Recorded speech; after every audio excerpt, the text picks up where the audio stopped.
todo mundo vendo? Sim, eu estou. Sim, Antônio. Tá, ok. Nós vamos trabalhar hoje com uma oficina, uma palestra de testes microbiológicos rápidos. Nós vamos abordar a parte prática para não ficar uma palestra muito maçante. Nós vamos focar diretamente na parte prática do teste em si. Mas antes eu gostaria de iniciar essa oficina fazendo um questionamento. O que são testes microbiológicos e qual a sua importância na indústria de alimentos? Ao longo da oficina, nós vamos apresentar diversos conceitos e alguns parâmetros microbiológicos que irão nos permitir qualificar e quantificar um micro-organismo em uma amostra. Mas também, antes de adentrarmos na metodologia de testes microbiológicos em si, nós temos que ter em mente algumas, não todas, mas de algumas classificações dos micro-organismos que são analisados em um laboratório de microbiologia. Nós temos um grupo mais geral, que é o denominado o grupo dos micro-organismos deteriorantes. Deixa eu pegar o ponteiro aqui. Deteriorantes, que eles são responsáveis por uma alteração química, indesejada ou não, pelo processo denominado de deterioração microbiana. Nós podemos citar alguns exemplos desse grupo, que é um grupo mais generalizado. Nós temos os bolores, as leveduras, a salmonella, o clostridium, nós temos algumas bactérias lácticas, essa bactéria, se não me engano, Enterobacter, isso, faz parte do grupo dos coliformes totais, que nós vamos tratar em específico de uma análise de teste rápido. E por essa classificação nós subentendemos outros gêneros classificados quanto à morfologia e fisiologia dos micro-organismos. Nós temos o grupo dos micro-organismos patogênicos, ou também conhecidos como patógenos. Bom, por que eles são conhecidos dessa forma? Porque eles são responsáveis, quando em associação ao alimento, por um potencial de gerar uma doença ao indivíduo que consome esse alimento. Ou seja, a principal característica do grupo dos micro-organismos patogênicos é determinar e afirmar que houve uma falha no processo de conservação desse alimento, seja no processo térmico, ou uma falha no processo higiênico desse alimento. Alguns micro-organismos que são utilizados para representar esse grupo, nós temos a salmonella, o clostridium, o vibrio, podemos citar também um fungo, que é o aspergillus, que é um contaminante altamente patógeno ao organismo humano. E nós temos esse grupo que é denominado de saprófitos ou transformantes, que também são denominados de micro-organismos úteis. Pelo seu próprio nome, nós conseguimos já identificar a sua função. Ele é utilizado de forma intencional no alimento, ou seja, nós o utilizamos em um alimento para alterar uma característica química com o objetivo de transformar um alimento em outro. Nós temos como principal exemplo a Saccharomyces cerevisiae, que é uma levedura utilizada em amplos processos de fermentação industrial. Nós temos o processo de fermentação de cerveja, cachaça, vinhos, fermentação de vegetais, fermentação de pães, de queijos, e até em associação com outras leveduras no processo de fermentação de café. Nós temos aqui um grupo importantíssimo também, não que os outros sejam menos importantes, mas esse grupo aqui em específico é importante para a identificação laboratorial da segurança no alimento, que é denominado o grupo dos micro-organismos indicadores. O que eles fazem? Qual é a sua função dentro de uma análise? Eles indicam que houve um processo de contaminação por origem fecal, houve uma deterioração nesse alimento ou uma presença de um patógeno. Como principal exemplo, nós vamos trabalhar aqui hoje com uma análise de indicadores. Nós vamos trabalhar com o exemplo dos coliformes totais, em específico da Escherichia coli. Nós vamos trabalhar também depois o mais seguinte, quais são as formas de contaminação da Escherichia coli.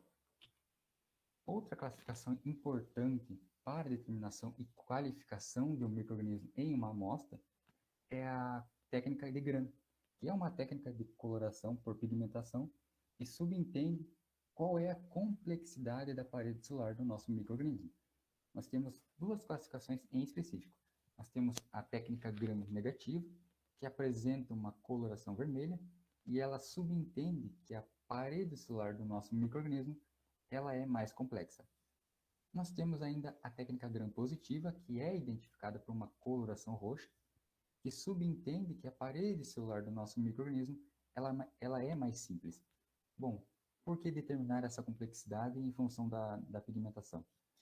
Porque através do conhecimento da morfologia do nosso micro-organismo e da sua fisiologia, da sua classificação, nós podemos determinar qual é o método mais eficaz para a conservação do alimento, se embasando na redução da carga microbiana, na inibição ou, ainda se necessário, se nós estivermos tratando de micro-organismos úteis, de aumentar essa carga microbiana. E quais são as consequências desses micro-organismos, em específico ao organismo humano? Nós temos as chamadas doenças transmitidas por alimentos, ou ainda conhecidas como DTAs. Essas doenças são consequências diretas da relação do micro-organismo com o alimento e do micro-organismo com o humano. Elas podem ser ocasionadas por N formas, sejam por micro-organismos, sejam por um alimento infectado de forma indireta, pode ser contaminada. Essa doença também pode ser gerada por vírus, por parasitas ou por prions infectantes. Se alguém tiver alguma dúvida com relação a prions, é só posterior à palestra fazer a pergunta, tá ok? Agora vamos à classificação contra essas doenças, porque nós podemos identificar o tipo de doença, digamos assim, em função de qual micro-organismo está ocasionando ela. Nós temos a intoxicação alimentar. O que é a intoxicação alimentar, na verdade? É quando o indivíduo ele ingere um alimento na qual o micro-organismo produziu uma toxina nesse alimento. Ou seja, você está ingerindo um alimento com uma toxina formada, uma toxina pré-formada, sem necessariamente haver um processo de colonização nesse alimento. Nós temos a toxinfecção alimentar. A toxinfecção alimentar é quando você ingere um alimento que possui uma carga microbiana, que não necessariamente ela irá se colonizar no trato gastrointestinal, mas que irá produzir a toxina no seu organismo. A intoxicação alimentar, você ingere a toxina. E a toxinfecção, você ingere um micro-organismo que irá produzir essa toxina. Já a infecção alimentar é quando você ingere um alimento contaminado e possui uma carga microbiana significativa, e essa carga microbiana irá se multiplicar no trato gastrointestinal. Muito bem, a gente já conhece, ou relembramos, na verdade, algumas classificações e suas consequências ao organismo humano. E qual é a importância de todos esses parâmetros em análises microbiológicas em si? Nós temos aqui a identificação e quantificação de micro-organismos. Isso aqui é de vital importância em uma análise de alimentos, porque a partir da identificação de qual é o tipo, qual é a classificação microbiana e a quantificação, e essa quantificação é dada por legislação e parâmetros pré-definidos em análise, nós podemos evitar que ocorram surtos alimentares que saiam do controle e afetem a saúde de várias pessoas. Esse é um dos principais objetivos de uma análise microbiológica, é a verificação da qualidade e a garantia do processo de higiene do alimento, é a garantia de um alimento seguro. E como consequência de toda essa compactação do conhecimento da morfologia, da quantificação e de uma análise microbiológica para justamente determinar essa quantidade, nós podemos evitar os riscos de DTAs. E nós podemos correlacionar ainda com a perecibilidade de um alimento, ou seja, sua vida de prateleira. Qual é a correlação, na verdade, da vida de prateleira com uma análise microbiológica? Para fazermos essa comparação de forma bem simples, nós temos que comparar a carga multiplicativa microbiana com diversos fatores. E essa carga multiplicativa, ela justamente está em função do qual tipo é esse micro-organismo e qual é a quantidade inicial presente no alimento. E ainda nós podemos associar essa carga presente no alimento com o tipo de embalagem do alimento, com o processamento que esse alimento sofreu no início do processo de produção, com a matéria-prima, com o pH do alimento, com a atividade de água, ou seja, a água disponível para esse alimento, para esse micro-organismo se desenvolver, com a presença ou não de conservantes, dentre outros fatores que irão determinar qual é o tempo de vida útil desse alimento. Bom, a partir de todos esses conceitos, nós vamos partir diretamente para a nossa amostra. Nós estamos realizando hoje uma sequência de testes rápidos para uma amostra de uma barra de cereal. Por quê? Geralmente, um consumidor, quando ele vai ao mercado, ou isso é relativamente comum, associamos uma barra de cereal com um alimento saudável. E justamente a barra de cereal é feita para isso. Ela, na verdade, ela é considerada como um cereal processado, mas de acordo com a composição pode ser considerada como um produto de confeitaria. Dependendo da legislação vigente, existem quantidades, dependendo não, a legislação vigente ela determina que existem quantidades que são permitidas para adicionar essa barra de cereal. Nós não podemos adicionar quantidades de outros ingredientes que descaracterizem a nossa barra de cereal. Por exemplo, nós vamos consumir uma barra de cereal na qual 50% da sua massa é uma cobertura de chocolate. Isso já não é uma barra de cereal. Uma barra de cereal ela é considerada um produto obtido de um cereal e possui uma composição de componentes que tenham vitaminas, fibras, proteínas, gorduras, enfim. Ela pode ser considerada um alimento funcional, ou seja, um alimento que traz um benefício ao organismo humano quando consumido de acordo com as suas especificações. Nada mais correlacionado do que realizarmos análise de segurança alimentar num alimento que é considerado no imaginário das pessoas como um alimento seguro e como um alimento saudável.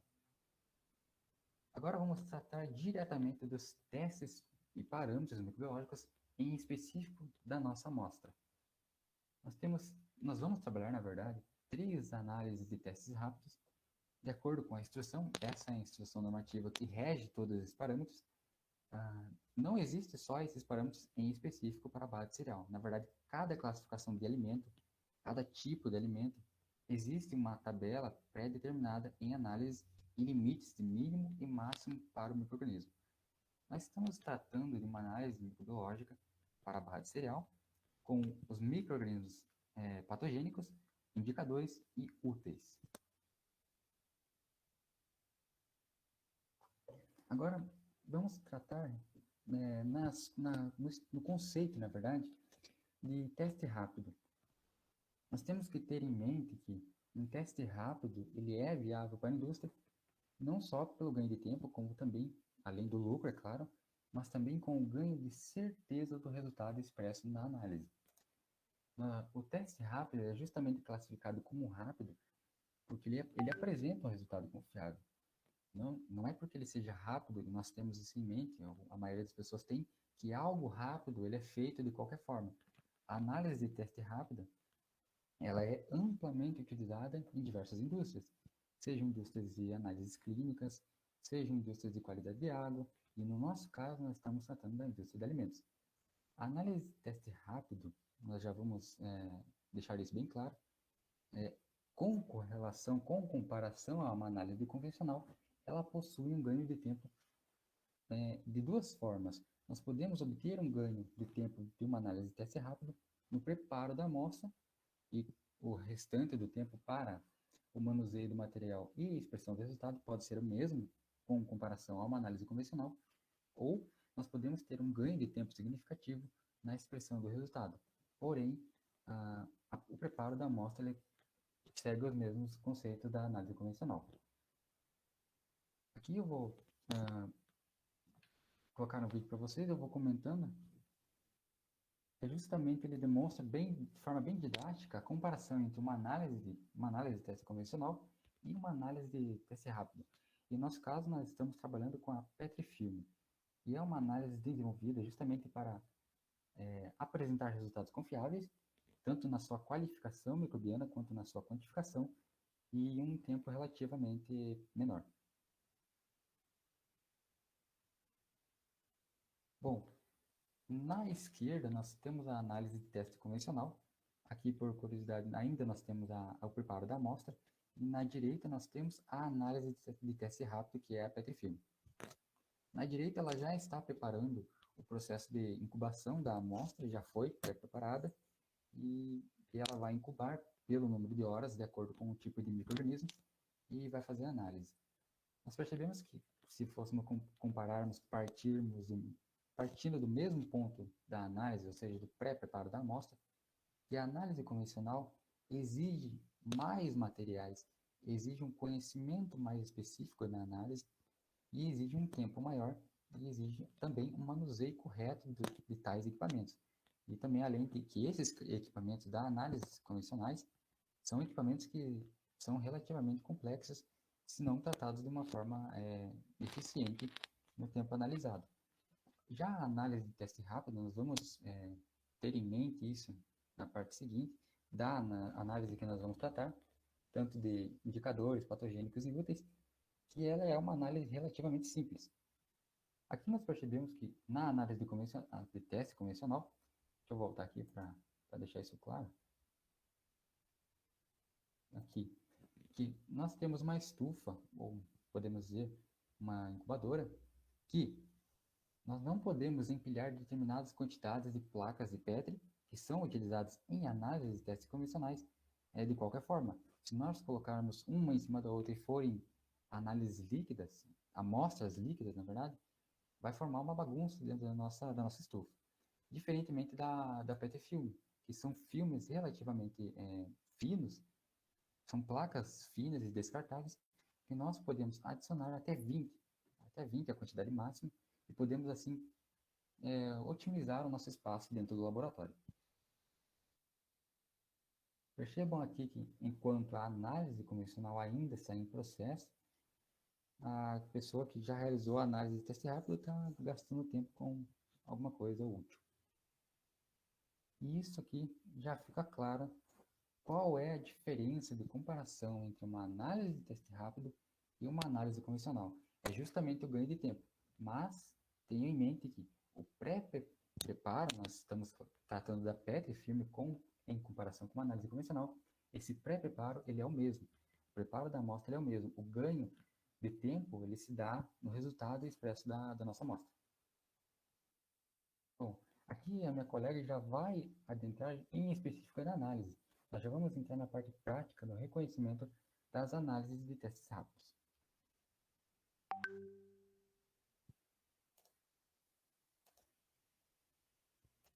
Bom, então, bom dia, gente. Eu vou compartilhar minha tela aqui com vocês.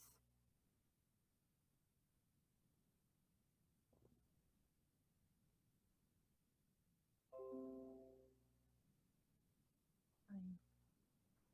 Só confirme o caminho que você está dando para enxergar? Sim. Sim? Beleza. Bom, gente, então agora, né, a gente vai tratar das análises que são obrigatórias para o nosso produto, né, que é a barrinha de cereal. E a primeira delas é a análise de salmonela.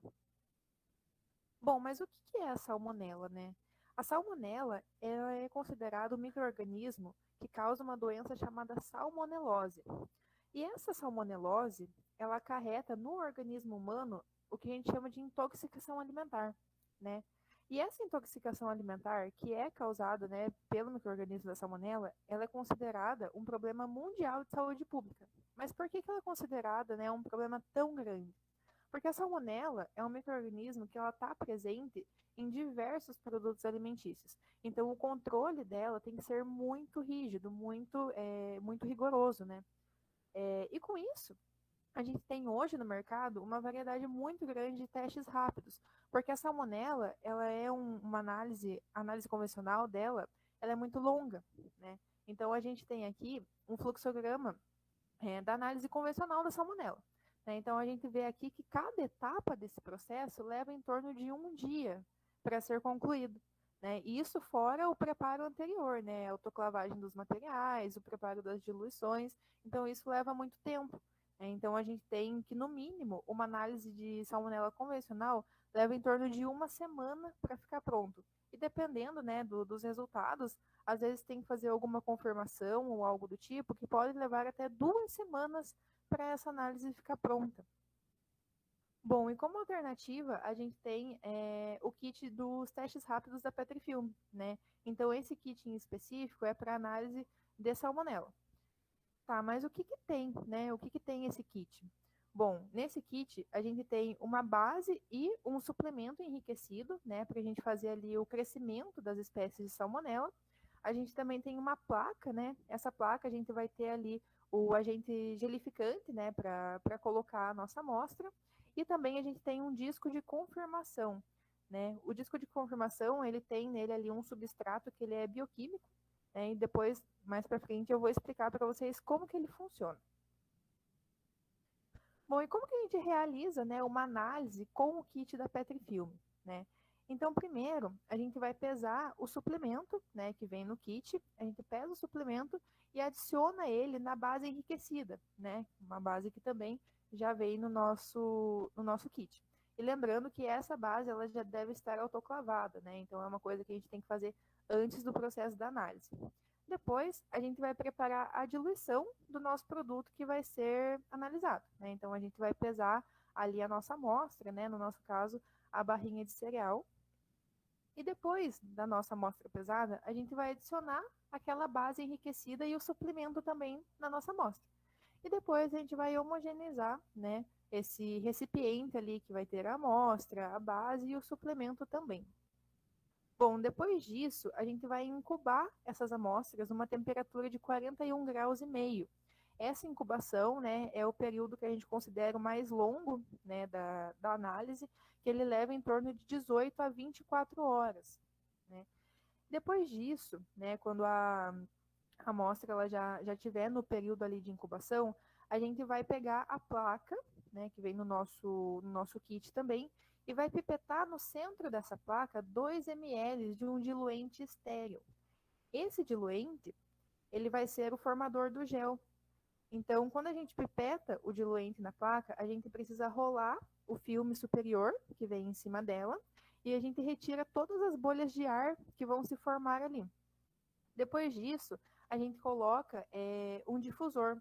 O difusor ele é um aparelhinho de vidro que a gente usa para fazer ali a distribuição do diluente ou até mesmo da amostra nos kits da Petrifilm. Mais para frente a gente vai mostrar um vídeo também de como que funciona esse difusor, né?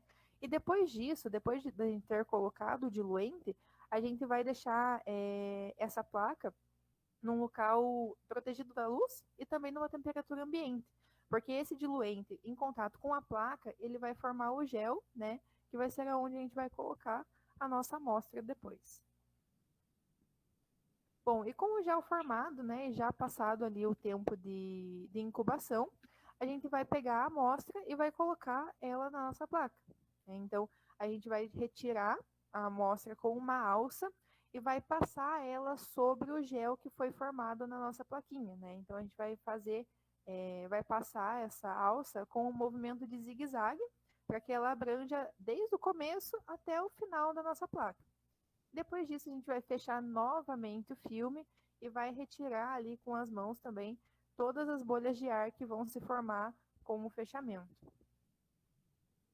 Bom, e depois disso a gente vai incubar novamente, né? Essa também é uma etapa um pouco mais longa, a gente vai incubar ali por 41 graus e meio também, durante 24 horas.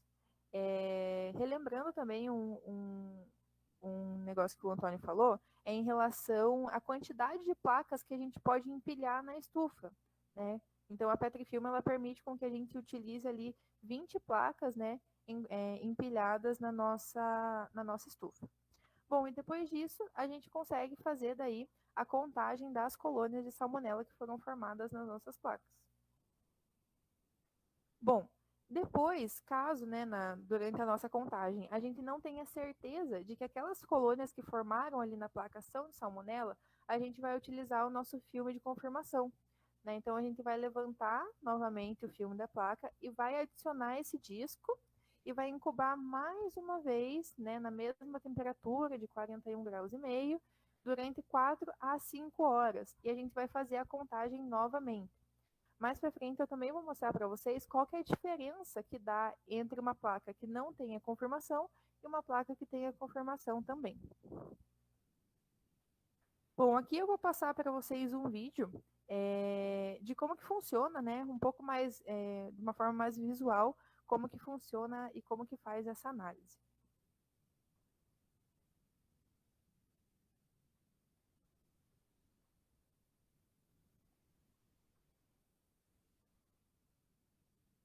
Bom, então aqui a gente tem análise de salmonela, né? Ó, a gente vê ali que ele vai pipetar ali na placa o diluente, né? Então ele coloca ali 2 ml do diluente no centro da placa. Ele abaixa ali o filme e ele vai usar o difusor ali para espalhar completamente.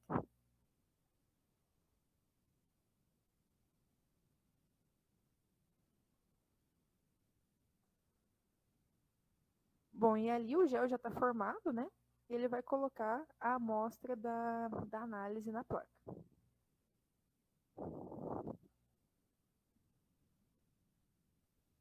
Olha, ele vai usar a alça, né?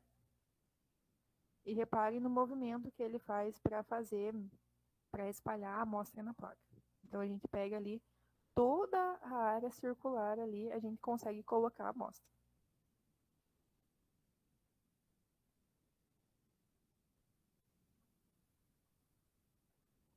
Bom, e aqui é a representação da estufa, né? Então ele está colocando ali todas as plaquinhas, né? Todas as amostras que ele vai analisar depois.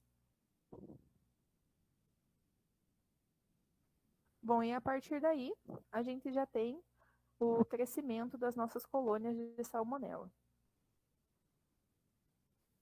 Bom, e a partir daí, ele já vai fazer a contagem, né? Então, eu vou mostrar para vocês aqui nos próximos slides como que essas colônias, elas se apresentam. Bom, então aqui, como que é uma colônia de salmonela caracterizada na placa da Petrifilm, né? Então, as colônias de salmonela, elas são colônias vermelhas. E essas colônias vermelhas, elas podem ou não estar ligadas em bolhas de ar, né? Então, a gente tem aqui na figura A e na figura C, as colônias vermelhas, né? São bem nítidas aqui, a ligação que ela tem com as bolhas de ar. Já na figura B, ela não tem. Mas uma coisa que todas elas precisam ter em comum é uma zona amarela em volta da colônia vermelha, né? Então, a salmonela é bem característica, né, dessa zona amarelada em volta das colônias vermelhas. Então, a gente tem aqui, tanto na figura A, quanto na B, quanto na C, as colônias vermelhas com essa zona amarelada em volta. Bom, e aqui embaixo a gente tem um exemplo do disco de confirmação, né, o disco de confirmação biológica. Depois que ele é incubado nas colônias, né, ele vai mudar a cor das colônias de salmonela. Né? Então, as colônias que eram vermelhas, elas vão ser azul escuras ou pretas. E elas podem apresentar um centro avermelhado. Né? Então, a gente tem aqui esses dois exemplos, né? Dessa colônia aqui, que ela é um azul bem escuro, e essa outra aqui, um azul bem escuro também, com o centro bem avermelhado. Bom, aqui a gente tem um exemplo da placa inteira, né? Então, essa primeira figura aqui, a gente tem uma contagem negativa de colônias de salmonela, né? Então, a gente só tem aqui a placa vermelha, né? Com nenhuma colônia nela. A partir dessa aqui, a gente já tem as colônias de salmonela. Então, dá para ver, né, o quanto que muda, né, a coloração da placa. A gente vê aqui uma zona muito amarelada, né, com as colônias de salmonela circuladas aqui. Bom, e se a gente colocar o disco de confirmação biológica, né, a gente consegue ver que muda novamente, né? Essas duas imagens aqui são da mesma placa, né? Uma antes da confirmação e outra depois da confirmação. Então a gente consegue ver que muda bastante a coloração da placa e a coloração das colônias também. Bom, e aqui para fechar mais um exemplo, né, de como que seria as placas com uma contagem de salmonela aqui, né, dá para ver bastante essa zona amarelada, e depois aqui, né, depois do disco de confirmação também, a mudança de cor. E uma coisa que é bem importante da gente ver é que por mais que tenha uma mudança de cor e por mais que a gente use, né, o disco de confirmação, a gente vê que ao redor que a zona amarela, por mais que ela diminua um pouco, ela ainda se mantém. Então, é uma das colorações mais características que a gente tem nas colônias de salmonela. Bom, e agora eu vou passar novamente para o Antônio para ele conversar com vocês um pouquinho sobre análise de E. coli.